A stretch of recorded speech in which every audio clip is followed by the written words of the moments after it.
Dans le cadre de l'amélioration du climat des affaires, le gouvernement a mis en place par décret le 29 septembre 2017 la cellule climat des affaires dont la mission est d'assurer une meilleure coordination de l'action gouvernementale pour une efficacité et une synergie des actions. En vue de permettre aux médias de s'imprégner davantage de la méthodologie d'évaluation des différents indicateurs, de cerner le contour des réformes mises en œuvre, la cellule a organisé du 21 au 23 février 2018 à Lomé un atelier de formation et d'information à l'intention des médias. Placé sous le thème « Climat des affaires au Togo », concept, réforme et perspectives, l'objectif principal est d'assurer une bonne communication des nouvelles dispositions pour permettre aux institutions évaluatrices comme les populations d'avoir les bonnes informations sur les réformes mises en œuvre. Ma communication a porté sur l'exécution des contrats, un volet de l'amélioration du climat des affaires. L'exécution des contrats a trait à la manière dont fonctionne la justice commerciale. Ça concerne le fonctionnement de la justice commerciale. Et nous avons présenté les réformes qui ont été faites depuis un certain temps, depuis 2013-2014, avec le projet de renforcement des capacités des chambres commerciales et qui a permis une séparation, une scission des chambres commerciales, des chambres civiles. Vous savez, avant, les chambres commerciales étaient fondues ou bien confondues aux chambres civiles. Et avec ce projet, les chambres commerciales sont détachées, elles sont presque autonomes.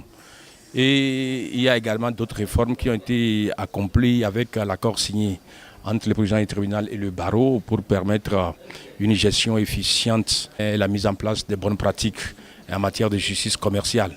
Aujourd'hui, avec ce protocole signé entre le barreau et le tribunal, au niveau de la justice commerciale, vous ne pouvez plus attendre pendant longtemps avant de trouver une issue à une procédure judiciaire.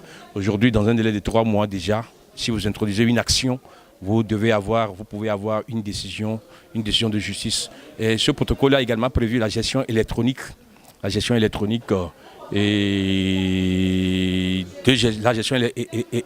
de la justice commerciale. Vous pouvez aujourd'hui accéder aux lois, à la jurisprudence, les décisions rendues. Cette gestion génère également un calendrier d'audience, le rôle. Donc il y a beaucoup d'avantages qui ont été constatés à ce niveau. Aujourd'hui, nous sommes là à cette rencontre avec la presse pour informer les justiciables, pour informer les populations de ces avancées. On parlait tantôt d'un numéro SMS. Lorsque vous êtes impliqué dans une procédure commerciale, vous pouvez rentrer le numéro de votre dossier, envoyer à ce numéro pour connaître l'état de votre dossier, de votre affaire. Donc je crois quand même que c'est assez bon et ça relève le niveau de la justice commerciale au Togo. En rappel, cet atelier qui a duré 72 heures a regroupé 80 journalistes et a été consacré aux indicateurs suivants: le transfert de propriété, la création d'entreprises, l'obtention de permis de construire, l'accès à l'électricité, l'exécution de contrats, le commerce transfrontalier, le paiement d'impôts et taxes et l'accès au crédit.